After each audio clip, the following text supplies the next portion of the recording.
He becomes a myth, a spook story that criminals tell their kids at night. Rat on your pop, and Kaiser Söze will get you. Welcome to Watch Mojo, and today we're counting down our picks for fictional antagonists who delivered the most delicious, slow-burning villainy on the big screen. These characters took their sweet time plotting their schemes and executed each step at precisely the right moments for maximum impact. We'll be diving deep into some of their wicked plots, so beware of spoilers. Number 20. Anton Chigurh, No Country for Old Men. What is that for? Would you hold still, please, sir? Javier Bardem has a penchant for playing the most diabolical villains. In No Country for Old Men, he took on the role of Anton Chigurh, which won him an Oscar. From the moment the psychopathic contract killer appears on screen, his presence is menacing. His brand of evil isn't flashy or chaotic. Instead, he carries himself with a certain stillness that unnerves the audience even before we're shown the violence he is capable of. I seen you was from Dallas. What business is it of yours? Where I'm from? Friendo. Chigurh decides his victims' fates via coin tosses, but the illusion of hope he offers is just an extension of his sadism. He moves in silence, but when he talks, Bardem's husky baritone gives us chills. The real horror was probably his hairstyle though. Sheesh. Number 19. Raul Silva, Skyfall. Hello, James. Welcome. Do you like the island? Another Javier Bardem character with questionable hair and a love for death games? Sign us up. Raul Silva is a Bond villain driven by vengeance. After M handed him over to the Chinese, leading to him being tortured for months, he vowed to make her suffer. Say my name. Say it. My real name. I know you remember it. From doxing MI6 undercover agents to blowing up the agency's HQ and deliberately getting caught, Silva's plan was almost foolproof. This confidence came through in his eerily composed demeanour. The only variable he didn't account for was James Bond. Silva loses his life in the end, but not before bringing the MI6 head to her knees, causing her eventual demise.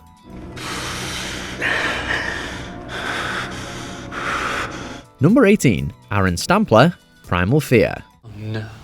No, sir. I'd surely be grateful for anything you could do for me. You're welcome. This character proves that psychological manipulation can be deadly. Aaron Stampler, played brilliantly by Edward Norton, is a teenage altar boy suspected of the murder of an archbishop. Despite all the signs pointing to his guilt, he manages to defend himself by pretending to have dissociative identity disorder and blaming the murder on an altar named Roy. There wasn't nothing else I could do for him, and he needed it. You know someone named Roy? No, I don't. Like his attorney, Martin Vale, the audience doesn't realise Stampler's deception until it's too late. Instead, we pity the timid Aaron and understand Roy's motive. After he is acquitted, Aaron reveals his long con to Vale. He definitely didn't have to though, which makes it less of an admission and more of a brag about how he played the legal system. Now that's sinister. And Jesus, I knew exactly what you wanted from me. It was like we were dancing, Marty. Number 17. Eve Harrington, All About Eve. Well, then am I safe in assuming you like it? I'd like anything Miss Channing played in. Would you really? How sweet. When the titular character is a villainess, you know it's about to get messy. Eve Harrington is the ultimate vamp, who snatches her idol, actress Margot Channing's career, from under her nose. Margot took pity on Eve, who pretended to have an unfortunate life and gave her a job as her assistant. However, Eve, ever the opportunist, used her access to Margot's world to systematically ruin her reputation, steal her relationships, and take her place. What is there for me to say? Everything wise and witty has long since been said. From blackmailing to sabotage, she used all sorts of manipulative tricks to bring the veteran down and succeed at it too. However, the film's ending, where a young fan named Phoebe forces her way into Eve's life, implies that the new star is doomed to the same fate Margot faced. Do you want someday to have an award like that of your own? More than anything else in the world. Number 16. Tom Ripley, the talented Mr. Ripley.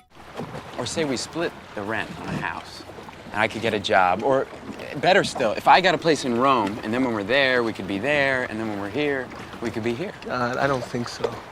After being mistaken for a Princeton graduate, our eponymous villain protagonist is tasked with bringing a wealthy businessman's son, Dickie, back to the States from Italy. He charms his way into Dickie's high-flying life and occasionally pretends to be him. However, things go awry when an argument leads to Ripley murdering Dickie.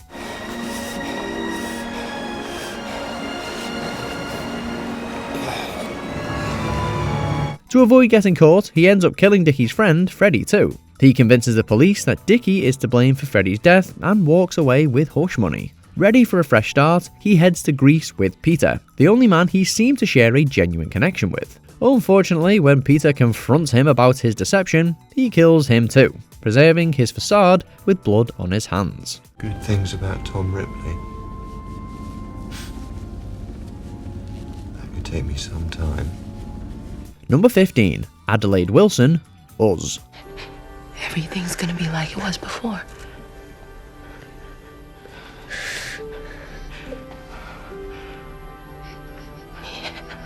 Jordan Peele delivered one of the most spine-chilling plot twists of all time in this movie. In the very final moments, it is revealed that Adelaide, the brave heroine we had been rooting for the entire time, was actually the tethered entity who stole the real Adelaide's life.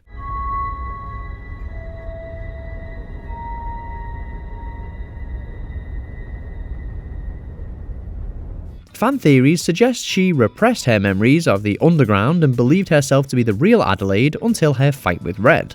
However, it is equally possible that she was just way too good at hiding the truth. That said, we can't blame her for wanting to escape the underground, just like we can't fault Red, aka the original Adelaide, for retaliating. The real evil was the system that oppressed them both.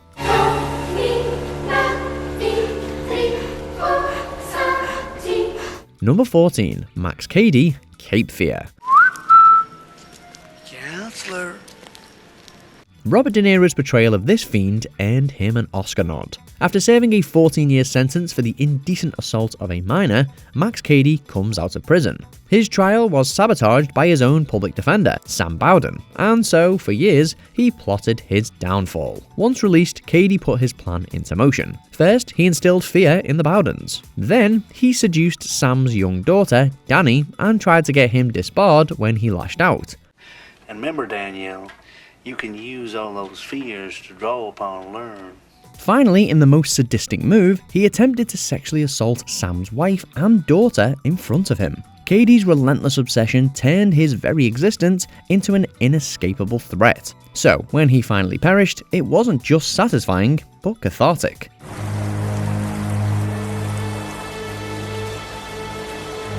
Number 13. Arnim Zola, Captain America the Winter Soldier. Some kind of recording. I am not a recording, Fräulein. This villain doesn't even have a physical human form in the film, and still manages to orchestrate the most evil schemes. After preserving his consciousness inside a supercomputer, Arnim Zola corrupts S.H.I.E.L.D. from the inside and manages to go undetected for the longest time. He is the mastermind behind Project Insight, aiming to strike down potential threats to Hydra and control the masses. Zola's algorithm is a program for choosing Insight's targets. What targets?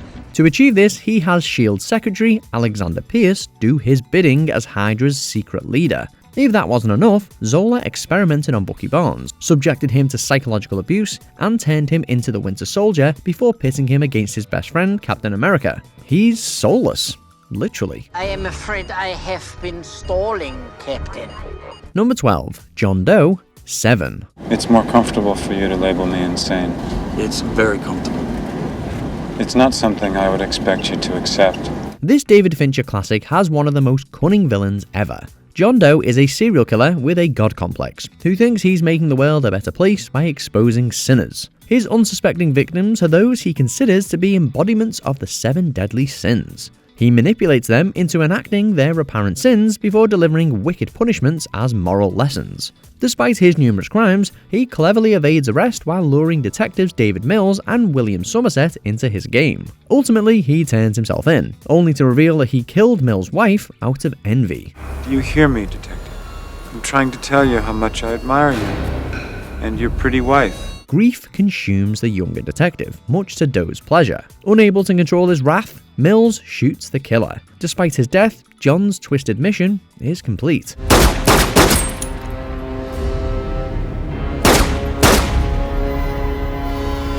Number 11. Eleanor Shaw Iselin, the Manchurian Candidate. What is it, Mother? What sort of a greeting is that at 3:30 in the morning? It's 2:45, and what do you want? I want to talk to you, Raymond.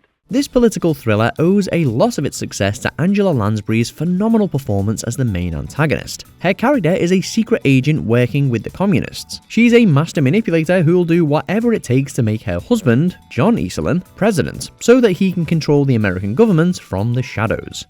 You know, hon, I can't tell you how worried I'm about Raymond.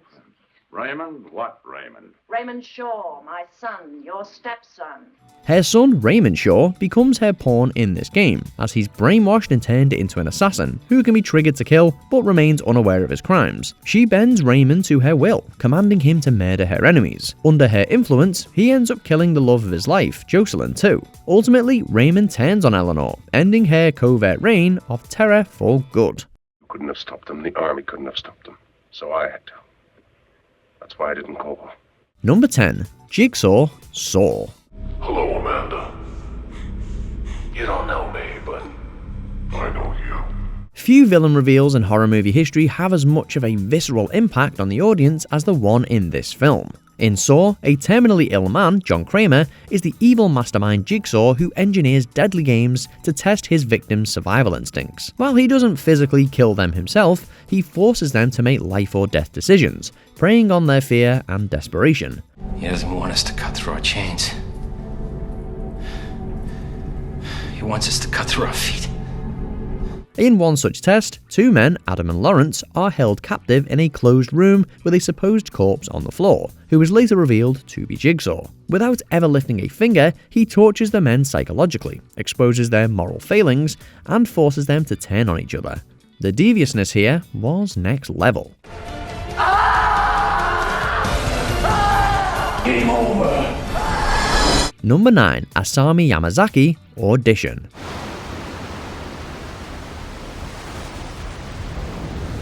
This villainess is female rampage personified. Asami Yamazaki grew up being cruelly abused, which made her extremely wary of men. Her romantic relationships with male partners always ended with blood on her hands when she became convinced of their betrayal. Yet in some twisted way, she craves love. ずっと落ち込んできたことを途中で諦めるのは辛かったでしょ。はい。 So, when a widower holds a fake audition to find his ideal woman, she turns up, ready to play the part. Things move quickly for the pair, and after a whirlwind romance, they even consider marriage. Unfortunately, when Asami finds out about the guy's late wife, her true nature is revealed. Convinced that he is just another traitorous man, she tortures him with clinical precision. He is horrified by the transformation, but we knew it was coming. 体は死ぬけど、神経だけは起こしておいてあげます。 Number 8. Khan Noonien Singh, Star Trek II, The Wrath of Khan. I'm laughing at the superior intellect. Full impulse power. Unmatched power, unchecked ambition, and an unstoppable desire for revenge make for a lethal combination. Khan possessed all three. In Star Trek II, he sets out to avenge his wife and followers, who lost their lives after being exiled on Ceti Alpha 5. With his superhuman capabilities and extraordinary intelligence, he strategically escapes Ceti Alpha 5, captures the Starship Reliant, and seeks out the Genesis device for leverage over Kirk. Do you know the Klingon proverb that tells us revenge is a dish that is best served cold? He nearly takes over Enterprise too, and delights in the Admiral's suffering, though he fails to kill him. In his final moments, Khan manages to activate Genesis, putting Enterprise in mortal danger. If not for Spock's shocking sacrifice, this would have led to certain death for Kirk and his crew, meaning Khan's revenge would have been fulfilled. I'll say this for him, he's consistent. Number 7. Amy Dunne, Gone Girl. Clean and bleed, bleed and clean, and leave a little something behind. Unlike Asami Yamazaki, who exacts revenge in gruesome physical ways, this character opts for psychological violence. Amy Dunne is a woman scorned, but instead of lashing out, she cooks up an elaborate plan to dismantle her cheating husband Nick's entire life. Step by step, she stages her disappearance, turns Nick into a murder suspect, and uses media manipulation to ruin his reputation. She seeks out her ex-boyfriend to help her hide, then frames him for sexual assault before killing him and returning to Nick. Although she's taken to court, she gets away with murder and prevents Nick from leaving her by announcing she's pregnant with his child. Amy makes sure her traps are inescapable and always has exit routes ready. She's an evil genius. What's next for you and Amy? Right now, it's all about our marriage. Number 6. Ozymandias, Watchmen. I mean, they say I'm the smartest man in the world, but the truth is I've often felt stupid at being unable to relate to anyone. He made a name for himself with his unrivaled intellect. Then he turned around and committed mass murder in the name of world peace. Ozymandias' carefully laid out plan started with the death of a fellow hero named the Comedian. It's a joke. It's all a joke. He then successfully isolated Dr. Manhattan by turning the public against him. Next, he orchestrated an attack on himself as a red herring and killed ex-villain Edgar Jacobi to pin the blame on Rorschach, who posed a threat to his master plan. With all his opponents out of the way, he set off Dr. Manhattan's energy reactors across the globe, killing countless people, but uniting the world against Dr. Manhattan and preventing a world war. He achieved his goal, but the means were unhinged. All these years, John was helping me replicate his power, unaware of how I planned to use it. Number 5. Roger Verbal Kint, The Usual Suspects. That guy is tense. Tension is a killer.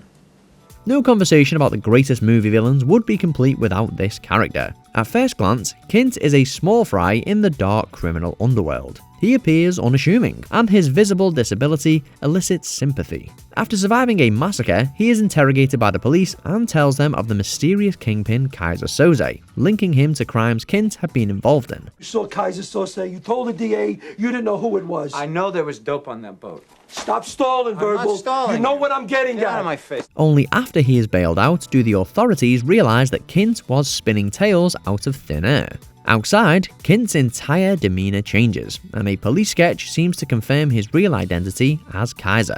Instead of avoiding legal trouble, the crime lord let himself be caught just to make a fool out of the police. Now that is classic chaotic evil. My guess is you'll never hear from him again. Number 4. Lord Voldemort, the Harry Potter franchise.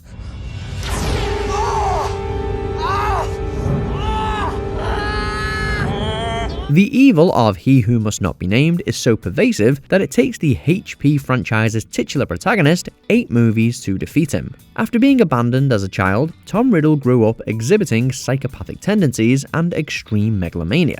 His interest in the dark arts came from an insatiable desire for power, but he managed to conceal his true nature until he became unstoppable. I beg your pardon? Horcrux.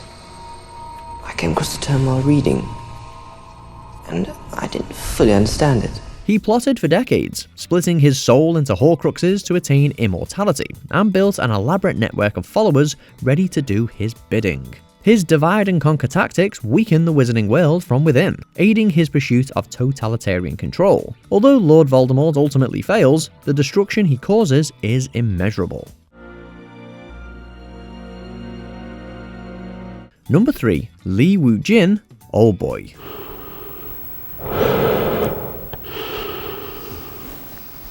Director Park Chan-wook has a penchant for creating the most complex villains in his films, and LWJ is no exception. His single-minded fixation on avenging his sister, who took her own life after her inappropriate relationship with Woo-jin was exposed, is as self-destructive as it is depraved. Blaming his old classmate Dae-soo for the scandal, Woo-jin imprisons him without telling him why, crushing his psyche.